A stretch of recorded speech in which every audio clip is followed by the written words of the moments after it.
In the vast, silent heart of the Arizona plains, where the wind still carries the whispers of the old tribes, a wounded Apache girl crossed paths with a rancher who didn't believe in fate.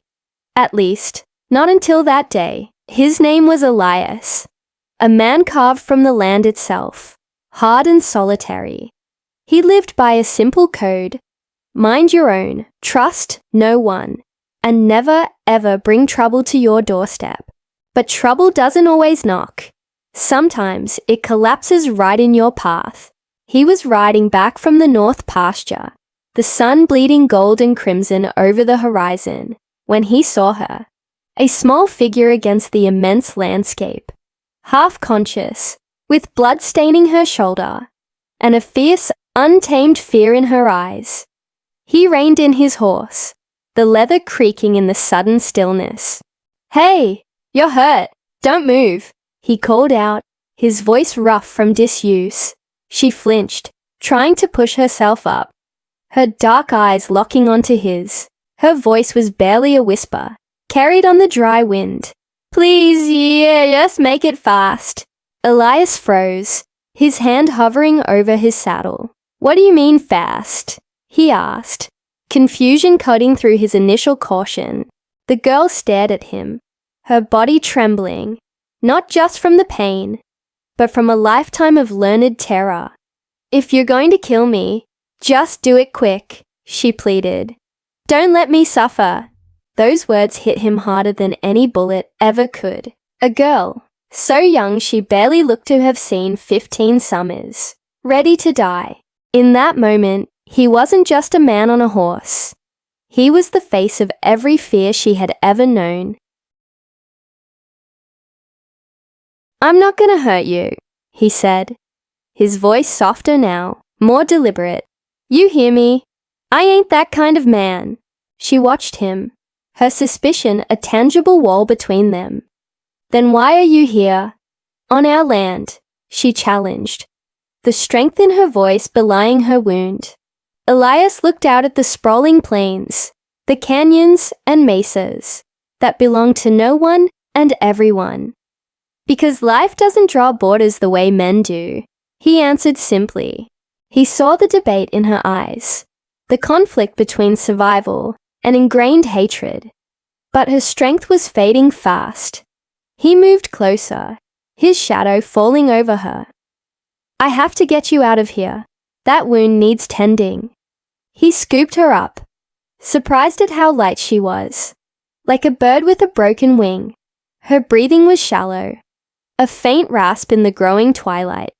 As he settled her onto his horse, she stirred, her head lolling against his arm. "Why, help me," she murmured, the question a genuine puzzle to her. Elias swung himself up behind her, holding her steady.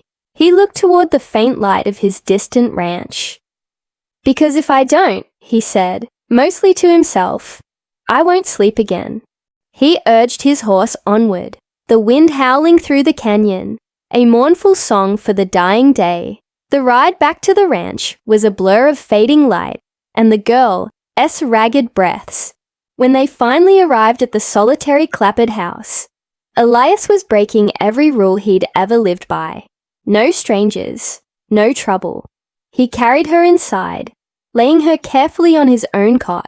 The flickering lamplight cast long, dancing shadows on the walls as he went to work. He gathered his supplies, clean water, cloths, and the harsh-smelling antiseptic he used for his livestock. He gently cut away the blood-soaked deerskin, revealing a deep, ragged gash on her shoulder. As he began to clean the wound, she flinched but didn't cry out. Her eyes followed his every move. "You should not touch me," she said, her voice filled with a strange mix of shame and warning. "Your people will call me savage, tainted." Elias didn't even look up from his task, his focus absolute. "They already call me a loner and a hermit," he grunted, dabbing at the wound.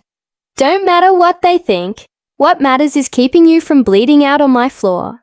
For a long moment, the only sounds were the hiss of the lamp and the soft splash of water. He worked with a surprising gentleness, his rough, calloused hands methodical and sure. He was a man accustomed to mending fences and tending to injured animals, but this felt different. This was a human life, a life that the world had already condemned. In a world divided by hate, driven by bloodshed and misunderstanding, this one man, in this one small cabin, chose mercy. He finished bandaging the wound, his hands stained with her blood. He looked at the girl, now sleeping from sheer exhaustion, her face peaceful in the soft light. He felt a profound shift inside him, a cracking of the hardened shell he'd built around his heart. He had just wanted a quiet life, to be left alone, but by saving her, he had invited the entire war between their peoples right into his home. He saved her life that night, but in doing so, he bound his heart to a conflict he never wanted. His quiet life was over, and he knew, with a certainty that chilled him to the bone, that nothing would ever be the same again. Thank you so much for watching this first part of our story. If you were moved by Elias and Tala's first encounter, make sure to hit that subscribe button and turn on notifications. You won't want to miss what happens next. We'll see you in the next chapter.